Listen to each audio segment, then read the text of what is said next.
লজ্জা আছে যার।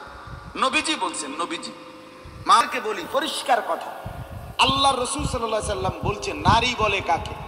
এক শব্দ বলছে, আল মারআতু আওরাতুন। আল মারআতু আওরাতুন, নারী বলে কাকে? আওরাত, নিজেকে ঢেকে রাখে যে, আড়ালে থাকে যে, লুকিয়ে রাখে যে, গোপন থাকে যে, লজ্জা করে যে। তাহলে লজ্জা আছে যার তাকে নারী বলে, আড়ালে থাকে যে তাকে নারী বলে, হায়া শরম আছে যার তারে বলে নারী, তারে বলে নারী।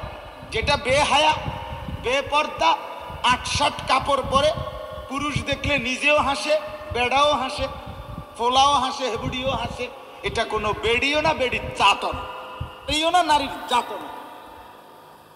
এটা হয় প্লাস্টিক, নইলে রাবার, নইলে অন্য কিছু, পাথর ফুত্তর কিছু, যেটা ইচ্ছে এটা হোক, ওকে এটা নারী না, এটা কোনো নারী না। বেহায়া নারী হইতে পারে, বেপর্দা নারী হইতে। রব্বুল আলামিন তার আপাদমস্তক কেন পর্দা করাইলেন? কারণ তাকে বানাইছেনি হায়ার আবরণ দিয়ে। তো এরপরে লিখছে তাফসিরে, দারুণ কথা শুনে, মুসা আলাইহিস সালাম কে মেয়েটা এসে বলছে যে আমার আবা, ইন্না আবানা ইয়াদউকা, আব্বা আপনাকে ডাকতেছে, আপনাকে উজরত দিবে। এখন মুসা আলাইহিস সালাম তো তাদের বাড়ি চেনে না, উনি তো এখানে নতুন আসছেন। এখন মেয়েটাই তাদের মেয়ে মুসা আলাইহিস সালামকে রাস্তা দেখাবে, মানে পথ প্রদর্শক। পথটা দেখাইবে কে? মেয়েটা দেখাবে।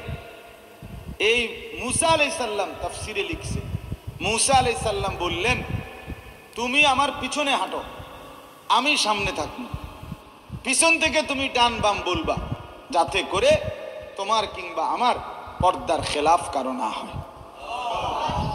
অথচ নিয়ম হলো কি, যে রাস্তা দেখায় সে কোনা দিতে হয়, সে সামনে থাকে।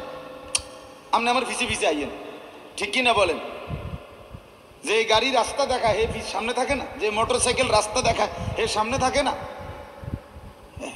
মুসা আলাইহিস সালাম বলছে তুমি সামনে হাঁটবা না, তুমি পিছনে হাঁটো। পিছন থেকে কি বলবা? ডান বাম বলবা, তোমার বাড়ি দেখাইবা, যাতে করে পর্দার খেলাফ না, পর্দার খেলাফ না।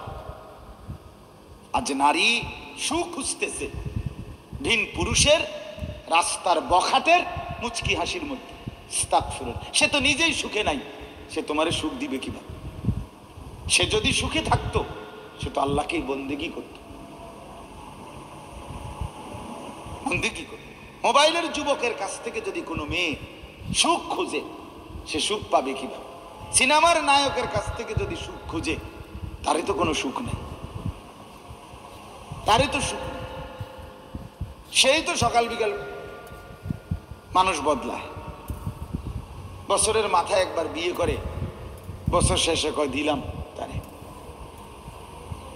আবার মোবাইলে জানায় যে তারে ছেড়ে দিছে।